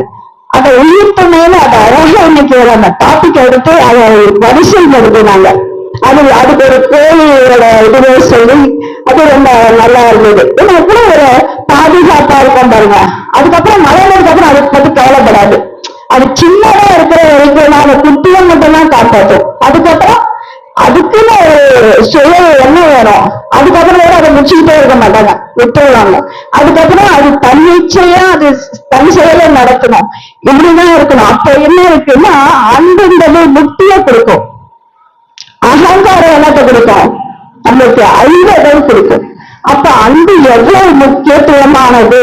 அப்ப அன்பு யாருக்கு வைக்கணும்? இறைவனிடத்தில் அன்பு, ஜீவனிடத்தில் தயவு. இது இருந்தால் அவ்வளவை பெறலாம் அப்படின்னு சொல்லுவாரு. பிரபஞ்ச போகத்தில் வெறுப்பு, இந்த மோகம் இருந்தா இதை வந்து இறைவனை அருள் வந்து கிடைக்கலாம் அப்படின்னு சொல்றாரு. அப்ப நம்ம அன்பு துணையாக தலைவனா இருந்தவனுக்கு எல்லாருக்கும் துணையா இருப்பதைத்தான் எம்பெருமான் அப்படின்னு பெருமான் சொல்லுவாங்க. அப்ப யார் துணையா இருக்கா?